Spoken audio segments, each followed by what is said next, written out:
Who says that boycotts don't work? Guys, this is a great story.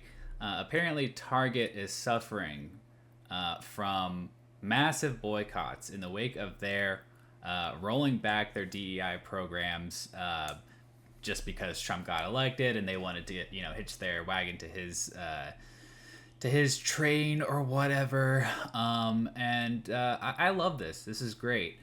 This shows you, one, that people really like DEI, okay? And second, boycotts work. This is awesome. And so the CEO, Brian whatever, has to actually meet with Al Sharpton to avoid further boycotts and further hits to their bottom line. And I just think that that's hilarious. Apparently, if you don't go woke, you might go broke.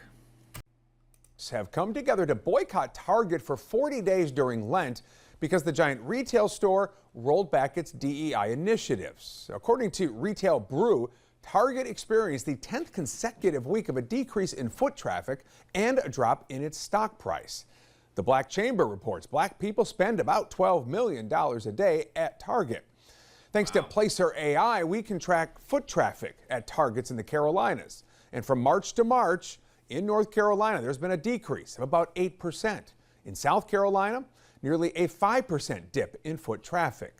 Now, you can't say this is connected to the boycott, but it does show things have changed.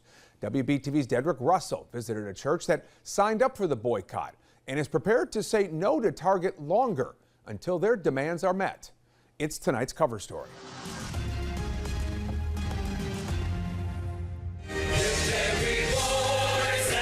On this last Sunday in February, right before the season of Lent, the pastor of St. Paul Baptist Church, Pastor Robert Scott, asked his congregation this question. How many of you all shop at Target? Don't lie. That question soon turned into this instruction. During the season of Lent, the first Wednesday until Resurrection Sunday, don't go to Target for nothing. Scott is bothered Target did away with its DEI initiatives and promises it made to the Black community. That's why he, his members, and more than 150,000 people. Yeah, in case y'all don't know, Target was pretty well known for supporting Black-owned businesses and buying from Black-owned businesses. And they just did away with that because the CEO is apparently a complete moron and doesn't know who shops at his stores. People agreed to fast from Target. Since they want to cut out DEI, we're going to cut out our MONEY. Scott says about 85% of his congregation joined the mission. If y'all join me with that, come on, let's give God a major amen. Talk to me about why it is important that the churches lean in and take on this assignment. Somebody has to be a voice for the disenfranchised and the marginalized and the outcast. We have always, for the most part, tried to be that voice for those that people will not hear. So when we bring our collective voice as well as bodies to a particular situation, be it boycott or protest, we tend to have a positive impact. It appears the boycott is getting the attention of Target leaders. So we're having impact, and we're hitting them where they hurt. It has been reported Target has agreed to talk to Black leaders about the church's assignment. I am a regular shopper at Target. That's Monica Redmond. How often did you go to Target? God, it's embarrassing because my eyeglasses are from Target.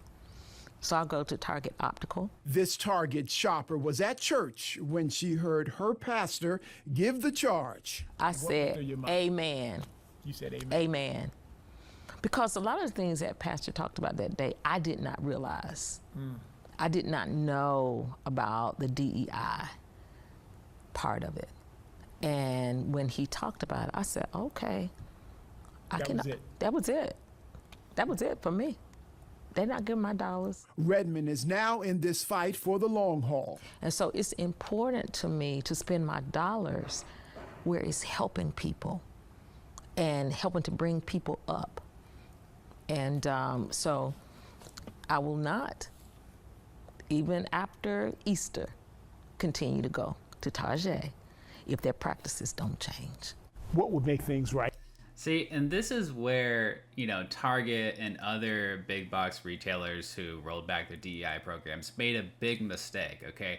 They thought that, the cultural tide was shifting when Trump was reelected and that they could, capture a piece of that market of MAGA people. But apparently that's just not the case. A lot of people, I don't know the percentages, but apparently a significant portion of people who shop at Target are pro DEI, right? I mean, it's obvious when they had, so many different options for, LGBTQ people, and then they, supported black-owned businesses and probably lots of other things that I wasn't aware of, and they just decided, no, fuck that.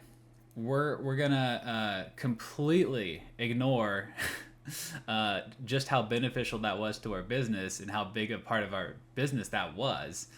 And so, look, this was just a really stupid, business decision by the upper brass at Target and these other stores. So good. Look, they should be punished for it. By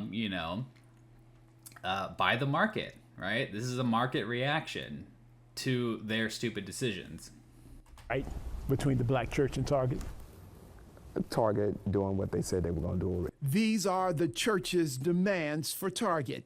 Restore its commitment to DEI, honor the $2 billion pledge to the black business community, deposit $250 million into 23 black banks, and invest into 10 HBCUs by teaching retail business. By phone, by email, I reached out to Target to get their side of the story. So far, no one has responded. So while I wait for Target, I found one shopper who says people shouldn't just boycott Target. If we're going to fast from Target, we need to fast from everything that's going on. Stop the killing, mistreatment of kids, mistreatment of anybody, not loving our neighbors. So we can't just fast from a store. We need to fast from everything. We can't pick and choose. And when it comes to picking and choosing, this former Target shopper chooses to shop elsewhere. It makes me feel empowered. It makes me feel that I'm doing something to make a difference. If we're going to give people hope, particularly around this season of Resurrection Sunday, that will sustain them to deal with living in a world like this, it takes more than prayer. You got to match prayer with deeds. In Charlotte, Dedrick Russell, WBTV, on your side tonight. All right, guys, there you have it. Look, if you don't go woke, you might go broke. Keep that in mind. All right, all you Target CEOs out there. Talk to you later. Bye-bye.